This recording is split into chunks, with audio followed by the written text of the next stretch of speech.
They lied about hypnosis. Here's the real deal. When you think of hypnosis, what pops into your head? Is it a swinging pocket watch? Someone on a stage quacking like a duck? You've probably been told it's mind control, that you can get stuck in a trance, or that it's only for people who are weak-minded. Well, what if I told you that almost everything the movies and stage shows have shown you is wrong? And that the truth is a powerful, scientifically backed tool used by everyone from Olympic athletes to top surgeons. For decades, the image of hypnosis has been hijacked by entertainment. They've painted it as some mystical power, a cheap party trick, or even a sinister form of mind control. They lied to you, maybe not with bad intentions, but the fiction has completely buried the facts. Today, we're separating the science from the stage show. We're going to dismantle the biggest myths, one by one, and show you what hypnosis really is, how it works, and how it's being used to help millions. Section 1: The core misunderstanding: what hypnosis isn't. Let's start with the biggest, most damaging myth of all, that hypnosis is mind control. This is the number one fear that stops people from ever trying it. The idea is that some hypnotist can just take over your brain and make you do things you don't want to do. You can thank stage shows for this myth, where they specifically pick extroverted volunteers who are highly suggestible and totally willing to perform for a crowd. But here's the fact: you are always in control during hypnosis. A hypnotist is just a guide. They can't make you do anything that goes against your morals or values. Recent studies have even confirmed that people in a hypnotic state can actively resist and oppose suggestions if they choose to. Think of it less like being a puppet on a string, and more like using a GPS in your car. The GPS can suggest a route, but you're the driver. Your hands are always on the wheel, and you can choose to ignore it at any time. The second huge myth is that hypnosis is just a form of sleep. The name itself is a little misleading. Hypos is Greek for sleep, but you're not asleep. You're not unconscious. In fact, it's the exact opposite. Hypnosis is a state of highly focused attention, usually paired with deep relaxation. Have you ever been so lost in a great movie or a good book that the world around you just melts away? You weren't asleep, you were hyper-focused. That is a perfect way to describe what the hypnotic state feels like. You're fully aware, but your focus narrows and turns inward, which makes you much more open to new ideas. Section 2: the truth about the trance, what hypnosis actually is.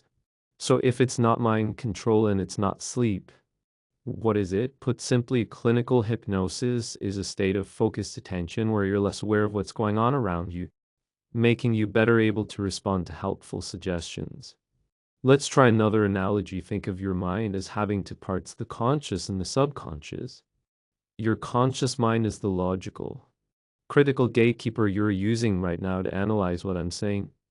Your subconscious mind is the headquarters for your habits, your deep beliefs, and all your automatic functions.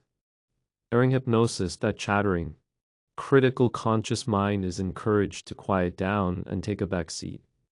This opens up a direct line of communication to your subconscious, which is far more receptive to making real changes. This brings us to another myth, that only gullible or weak-minded people can be hypnotized. Research shows the complete opposite. Your ability to be hypnotized has nothing to do with intelligence or how strong your personality is. In fact, people who are creative, smart, have a great ability to focus are often the best candidates. It's not about being weak, it's about being willing to cooperate and concentrate. About 2/3 of adults can be hypnotized if they want to be. Section 3: busting more dangerous myths. Let's tackle another fear, the idea that you'll spill your deepest, darkest secrets. This is pure Hollywood fiction. Because you're always in control, you can't be forced to say or reveal anything you don't want to. Your subconscious has its own security system, and it won't betray you. A hypnotherapy session is not a truth serum. And what about getting stuck in a trance? This is another common fear, but it's completely unfounded. The hypnotic state is a natural state of mind we all drift in and out of every single day. Like when we daydream, no one has ever been documented as being permanently stuck in hypnosis. If a therapist were to just get up and leave the room, you would either drift into a light, natural sleep and wake up a few minutes later, or you'd simply realize the session was over and open your eyes. Finally, there's the myth that you won't remember anything. For the vast majority of people, this is false. Most people remember everything that happens during hypnosis, just like you'd remember a vivid daydream. Unless a suggestion to forget something is given for a specific therapeutic reason, you'll be fully aware of the experience.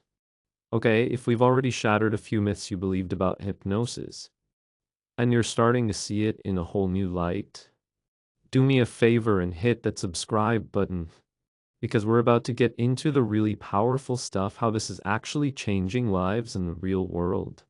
Section for the real world power, how it's actually used. This is where we leave the fiction behind and step into the world of evidence-based medicine. Clinical hypnosis isn't some fringe idea. It's a legitimate therapeutic tool recognized by major medical and psychological organizations around the world. Let's talk about pain management. One of the most well-researched areas. Hypnosis has been proven to be effective for managing chronic pain, the pain from medical procedures, and conditions like IBS and fibromyalgia. A 2024 study even found that adding hypnosis to existing treatments provides significant additional pain reduction. Some studies have shown it can dramatically reduce the need for pain medication. Neuroscientists have actually watched on brains. Kansas hypnosis changes how the brain processes pain signals, literally turning down the volume on suffering. Next up, mental health. The evidence overwhelmingly supports using hypnosis for anxiety, stress, and phobias. It can be incredibly effective for calming pre-surgery nerves and has shown real promise in treating depression and PTSD. In fact, combining hypnosis with therapies like cognitive behavioral therapy (CBT) has been shown to make those therapies even more effective. It's also a powerful tool for changing behavior. While it's not an magic wand, hypnosis is successfully used to help people stop smoking, manage their weight, and improve their sleep. It works by helping to rewrite the subconscious patterns that keep people stuck. The hypnosis doesn't instantly cure the problem. It empowers you to make better choices and strengthens your will to succeed. Section 5, the magic explained, a peek inside the brain. So how does all of this work? What's actually going on in your brain? Thanks to modern tech like MFRI and EEG scans, we can finally see the neurological footprint of hypnosis. Studies show that during hypnosis, there are real observable changes in your brain. For instance, researchers have seen less activity in a part of the brain called the dorsal anterior cingulate cortex. Think of this as your brain's internal alarm system during hypnosis. This system gets turned down, making you less critical and self-conscious. At the same time, there's more connection between the parts of your brain involved in self-awareness and mind-body control. This unique brain state lets you bypass the critical filter of your conscious mind. You become highly focused and more open to beneficial suggestions, which can then change your perceptions, your thoughts, and even your physical feelings. So when someone says they feel less pain under hypnosis, brain scans show that the pain processing centers in their brain are genuinely less active. It's not just in their head, it's in their brain. Section 6, separating a tool from a trick. It's so important to understand the huge difference between a stage hypnotist and a clinical hypnotherapist. A stage hypnotist's only goal is entertainment. They use fast inductions and look for big, dramatic reactions to put on a good show. A clinical hypnotherapist's goal is your healing. They are trained and often licensed professionals like psychologists, doctors, or counselors who use proven techniques in a safe, private setting to help you reach a specific goal. There are no special powers. A good hypnotherapist is a skilled guide who facilitates the process. But you are the one who does the work. Because the field isn't always tightly regulated, it's vital to find a credentialed professional who has training in the specific issue you want to address. Conclusion. So, the swinging watches, the clucking chickens, the total loss of control, it's all a caricature. The reality is that hypnosis is a natural state of focused consciousness that we can use for incredible healing and personal growth.